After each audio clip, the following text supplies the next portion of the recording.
High up in the sky like a butterfly,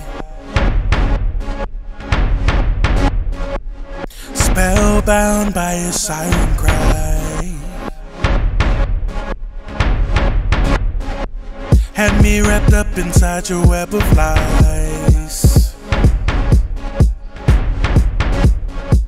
You shot me down, fighter pilot dogfight. Bang, bang, bang, now I'm falling down. Nothing but air underneath as I hit the ground. Thank you all again for tuning in to On the Dirty Couch with the Black Brothers. Today we have another local superstar celebrity from the city of Augusta, Georgia. She graduated from Richmond Academy High School. She has a bachelor's degree. She has a bachelor's degree from the College of William and Mary in Virginia, and she has her master's degree from Duke University. She's the highest paid city employee from Augusta, Georgia. Not one of, but the highest city paid employee. She is our city administrator. She's our city administrator, Miss Janice Allen Jackson.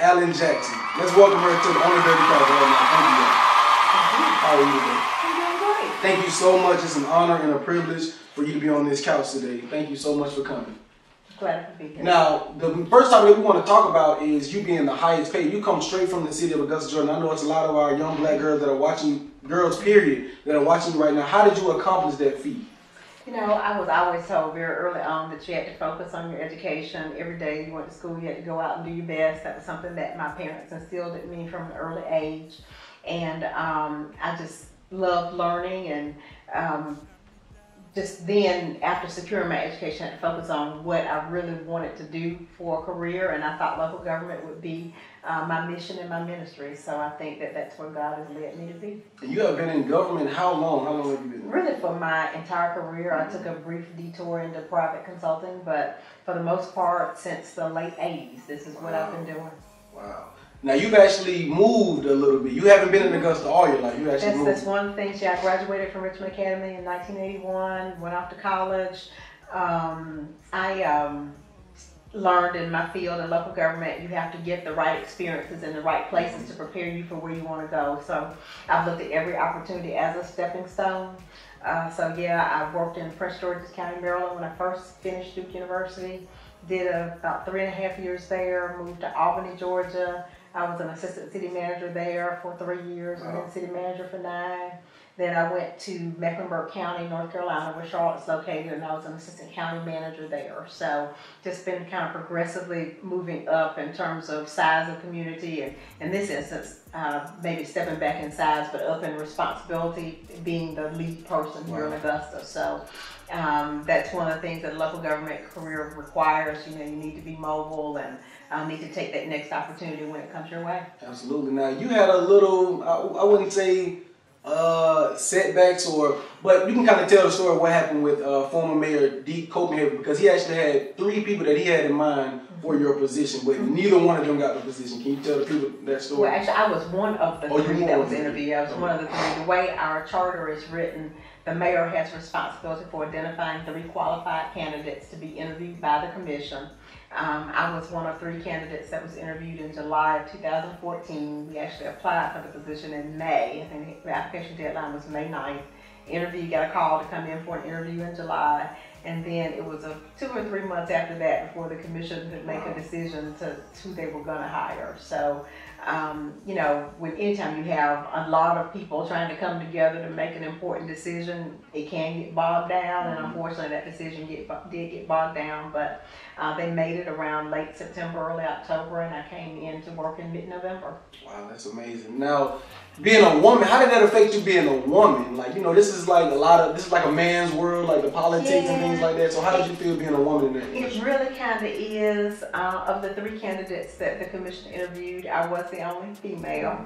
And in other opportunities, let's say when I have gone to meetings of the Georgia City County Managers Association, the International City Managers Association, there are always a lot more men in my profession than there are females. So Particularly when I was younger, it used to be a big problem because I was this young black female. But now, at least I'm at the point where I've got some seasoning under my belt, and people tend to take you a little bit more seriously just with the maturity level. But it really is a serious thing that you have to deal with. A lot of times I find myself having to assert myself just to make sure everybody knows that I'm there and I'm on top of things, and I know where the organization's going or should be going. So, but it's an ongoing challenge because sometimes people don't want to take you seriously at first. Well, I think they have to take you serious now because, just like I said, you're the top paid, and just to give the people a better understanding that you actually get paid more than like the sheriff and the mayor, right? Yeah, that's correct. Yeah. So can you tell them the amount you make per year, or? Yeah, currently $173,000. Wow. It is public information, so that's why we talk about it, because people through their taxes and fees bring money into our coffers that we pay all of our employees through. So it's public information. In fact, I think some of our local media probably listed on their web pages as well. Wow. So $170,000, and that comes from a girl straight from the city of Augusta, Georgia. Straight from the city of Augusta, Georgia. And you told me it's not the bottom. You said it's the Hornsby subdivision. Yeah, I actually that's where you're from. Was born and raised in the Hornsby subdivision.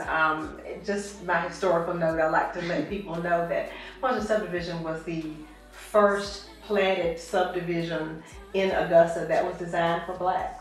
I actually had our planning staff look for the original paperwork when the architect asked for the subdivision to be designed, and it was in 1952, I believe. Wow. And they said that we were building a subdivision for the Negro population of Augusta.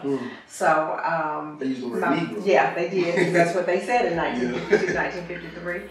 And our street is actually the last street of the subdivision. My father moved in 1955, so we are the only ones to ever own the house, and we've been there since that time. So. Now, how was your upbringing in the city of Augusta, Georgia? Was it hard or was it easy? You know what? At that time, I felt good about being from Augusta. As I mentioned, in my neighborhood, you had African American homeowners. I like to say that every home had a BMW, a black man working. When I say BMW, okay, got you. A black man working. That's my definition of BMW. Okay. But yeah, they would drive on a Ford or Chevy or whatever they get their hands on at that time. Yeah. But we had a hard-working type of environment in my neighborhood, and I always just enjoyed being around people who were trying to take the next step up. They were always looking for ways to improve themselves and improve lives for their kids, and I'm just really grateful to have been raised in that environment. So that's why people refer to it as the bottom. I'm like, well, no, it's not the bottom to me. It was the top to me. I know that's right. Because everybody there was a homeowner, and everybody was trying their best to do the best that they could for themselves. Absolutely. Now, if you fast forward now, you're our city administrator. So what does that title entail? What all do you do under that title? You know, I'm responsible for the day-to-day operations of the government, in short. That means that most of your departments that you're familiar with, planning and development services, transit, the fire department, finance, recreation and parks, engineering, all of those departments report to me for day-to-day supervision and leadership. I also do the recommended budget for the commission to approve. As you can imagine, pulling together a budget, our budget is about $750 million. 750, say that one more time. $750 million. So wow. That's a big task to pull and you're together over a recommended budget for that. So every year in October, I present a recommended budget to the commission with the assistance of our finance department and others, and the commission generally takes about a month to deliberate on the budget with the goal of getting it approved by the third Tuesday in November.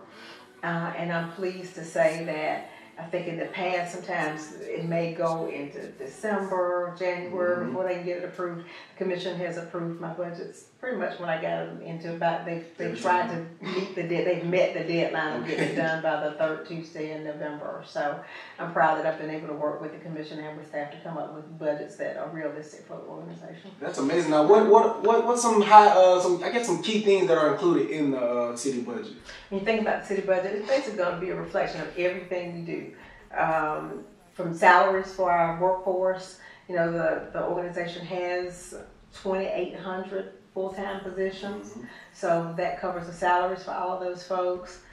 When you see potholes patched and drainage ditches fixed and all those sorts of things. All those things are encompassed in that $780 million, down to the purchase of equipment and, you know, just everything it takes for us to operate during that year should be incorporated in that budget. Now, another thing, okay, so in Augusta, Georgia, you actually help small businesses as well, like small minority business. Can you tell the people more about that? Yeah, I can talk a little bit about that. We have a compliance office, and the person who directs that office, Ms. Kelly Irving, does not report directly to me. She's a direct report to the commission. In fact, there are 4 of us that report directly to the commission, being the clerk of commission, the compliance director, the administrator, and our general counsel who handles all our legal work. Ms. Irving came on board not quite a year ago, and that Office of Compliance includes small business participation, includes Americans with Disabilities Act compliance, as well as handling all of our equal employment opportunity investigations and making decisions related to that. So it's a very important responsibility in our government. She has hired staff people who work specifically with each one of those areas. And I'm really looking forward to some of the new programs and initiatives that she's going to undertake in order to improve business participation from folks here in this community, particularly small and minority businesses. Now, when you first came in, you wanted to get what was it, the tax drain tax or something like that? It's not a tax. It's not a a tax. fee. It's a fee. Okay. It's a stormwater fee. We created a stormwater utility not long after I got here. Many communities throughout the country already have stormwater utilities, so to some extent we were behind the 8 ball with that. The problem is that you can use SPLOST money, which luckily the voters have approved for us. You can use SPLOST money to build a storm drainage structure, say a holding pond or something like that, but they have to be maintained in order to work properly. Sometimes you'll see drainage ditches with a whole lot of standing water there. You wonder, well, why is that water just standing? That's because the pipes haven't been cleaned out so the water can flow through it. So the purpose of the stormwater utility fee is just to generate money to take care of the ongoing maintenance needed so that our storm drainage system functions the way that it's intended. Now, if you can look into the camera, if you wanted to give that 19-year-old girl who's not from the bottom, but like from the same area that you're from, if you can give her a little word of encouragement, what would you tell her? You know, for young women, that's an excellent question. Sometimes we look at our circumstances and think, well, we can't do this, we can't do that, and think about there being a glass ceiling, so to speak. And you know, sometimes there are going to be some things that you might not be able to get to, but there's no excuse for not trying. I mean, I encourage everybody, do your best every day, set your goals high, and enlist people who can help you. You know, surround yourself with people who are going to bring you up rather than bring you down. And that's the best advice I can give you. You just keep trying. You just keep trying. You have to realize, you know, one of the things my father used to say, ironically, he used to say, you have to be a man in this world, which didn't mean you had to be male, but it did mean you had to be tough. And you can't back down, you can't be afraid. So you just go out there, set your goals high, and do the best you can do. That's great advice. And I appreciate you so much for allowing me this interview. It was a pleasure and an honor. I want you to look into the camera and tell them how can they get in touch with you? They love this interview. A lot of our generation didn't know about you. How can they get in contact with you? You know, I would encourage you first of all to check out our website, AugustaGA.gov.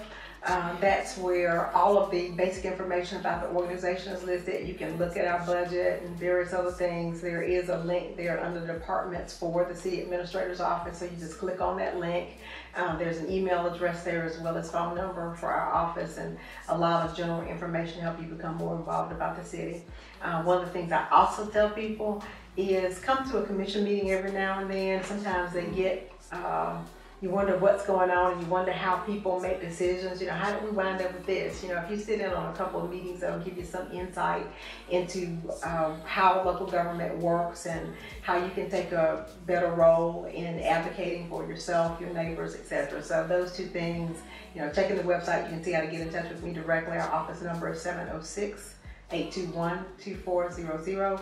But more importantly, just become a part of the process. You know, read newspaper articles, watch TV coverage, and sometimes it's accurate, sometimes it's not. That's why we enjoy opportunities like this to come in and do podcasts where we can speak more, directly to issues that are going on. But we encourage everybody to just be informed residents of the Augusta community, and that's the way we become the best community we can be. Absolutely. We're going to go ahead and end it on that note. This has been another Black Brothers production. Thank you all so much for tuning in. We have the celebrity superstar on the Dirty Couch right now. We're going to go ahead and end it right now. Thank you again, Ms. Janice Allen Jackson. This is Janice Allen Jackson, Administrator with Augusta, Georgia. I encourage you to follow us on Facebook at Augusta, Georgia Government, where you can catch up with the latest news, information, and activities happening with your local government. Today, I'm proud to say I am on the Dirty Couch with the Blair Brothers. AMJ Wells Production. She can make up her face, but she can't make up her mind. I got money she can see. Yeah. So she wanna upgrade and live with me. Shorty, let me upgrade you. To the victor go the spoils. Yeah. Remember, Chris said these girls ain't. Don't switch up on me more than the eye can see. You're changing your face, boy. Not the person I had the pleasure to meet. You don't love me the same. My happiness is the thing that brings me pain. You're changing your face, boy. The only thing I recognize is your name. Your secrets can keep it, can afford that, can afford that. Your body's here, but baby, where's your heart at? Where's your heart? I need time to realize these change, but your presence doesn't feel the same. Oh no, it's this just a phase. How many times you gonna change me?